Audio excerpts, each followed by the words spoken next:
Friends, ఈరోజు కార్యక్రమంలో ఒక విషయం గురించి మాట్లాడదలుచుకున్నాను. ఈ మధ్య గన్నవరంలో ఒక ఇన్సిడెంట్ జరిగింది. కొంతమంది కుటుంబ సభ్యులు ఒక 80 సంవత్సరాల వృద్ధురాల్ని అక్కడ అల్ఫా హోటల్ దగ్గర అర్ధరాత్రి 2 గంటల ప్రాంతంలో హోటల్ దగ్గర పరిసర ప్రాంతాల్లో కారులో నుంచి దించివేసి ఆమెను చలిలో అక్కడ వదిలేసి వెళ్ళిపోవడం జరిగింది.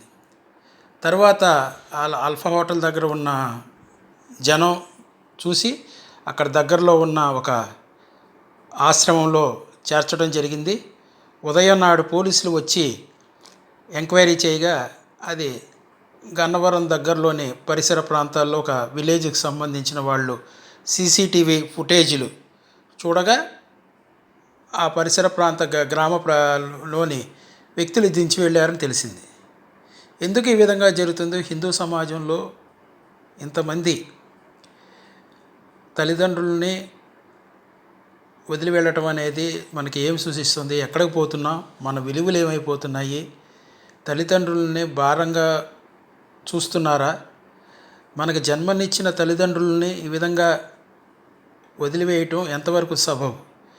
తల్లిదండ్రులు పిల్లలకు సంస్కారాలు నేర్పుతున్నారా? పిల్లలు తల్లిదండ్రులని సరిగా చూడకపోతున్నారా? ఈ విధంగా ఒకవేళ దీన్ని మనము ఏదో ఒక స్టేజ్లో దీని గురించి ఆలోచన చేయవలసి ఉంది. అదేవిధంగా తల్లిదండ్రులు మరణించిన తర్వాత పితృకార్యాలు కానీ కర్మకాండలు కానీ చాలామంది నిర్వహించడం లేదు. ఎందుకు చెప్తున్నానంటే, ఇవన్నీ మనము పుట్టినరోజుల్ని చాలా ఆనందంతో, ఆహ్లాదకరంగా, సంతోషంగా, అంగరంగ వైభవంగా, హడావుడిగా, ఆర్భాటంగా నిర్వహిస్తున్నారు చాలామంది. కానీ అదే మనకు జన్మనిచ్చిన తల్లిదండ్రులకు ఇటువంటి పితృకార్యాలు కానీ కర్మకాండలు కానీ శ్రద్ధాభక్తులతో చేయటం లేదు. వాళ్ళు ఇచ్చిన ఆస్తులు తీసుకుంటున్నారు కానీ ఈ కార్యక్రమాలు చేయటానికి శ్రద్ధగా ప్రతి సంవత్సరం చేయటం అనేది నిర్వహించటం లేదు. అదేవిధంగా ఎందుకు ఈ విధంగా నిర్వహించలేకపోతున్నాం? మనకి 365 రోజుల్లో ఒక రోజు నాడు చేసే తల్లిదండ్రుల పేరు మీద చేసే కార్యక్రమాలను కూడా చాలామంది నిర్వహించడం లేదు.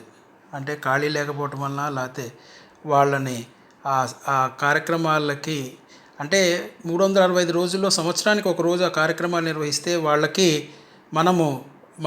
మనము ఏదైనా పితృ కార్యక్రమాలు చేస్తే ఆ రోజు వచ్చి వాళ్ళు మనము పెట్టిన పిండాలని కానీ వాటిని కానీ వాటిని తిని వెళ్తారని చాలామంది విశ్వాసం. అది ఎంతవరకు కరెక్ట్ అయినా కాకపోయినా అది సంవత్సరంలో ఒక రోజుని వాళ్ళకి మనం కేటాయించడం, 3-4 గంటలు కేటాయించడం అనేది పెద్ద కష్టమైన పని కాదు. మనకి జన్మనిచ్చిన తల్లిదండ్రులకి ఆ విధంగా చేయటం అది కొడుకుగా చాలామంది అది కనీస ధర్మం, కనీస కర్తవ్యం. వీటిని చాలామంది మరుస్తున్నారు. అదేవిధంగా మన పవన్ కళ్యాణ్ గారు కూడా ఈ మధ్య సనాతన ధర్మం అనే దాని గురించి సనాతన ధర్మంలో కూడా చెప్తున్నది ఇంతే. కొడుకులు కానీ తల్లిదండ్రులకు వాళ్ళు నిర్వర్తించిన కార్యక్రమాలు మనము ఒక ధర్మం ప్రకారం ఏ విధంగా చేయాలి అనే దాన్ని కూడా తెలియజేస్తుంది. వాటిని మనం ఎంతవరకు పాటిస్తున్నామో పాటించాల్సిన అవసరం కూడా ఉంది. దానివల్ల మనకి అది కరెక్టా కాదా అనే వితండవాదం పక్కన పెట్టి దానికి మనకి 365 రోజుల్లో ఒక రోజును వాళ్ళకి కేటాయించి ఈ కార్యక్రమం నిర్వర్తిస్తే వచ్చే సంతోషం కానీ ఆనందం కానీ అది చాలా వేరేగా ఉంటుంది. అందువల్ల వీటన్నిటిని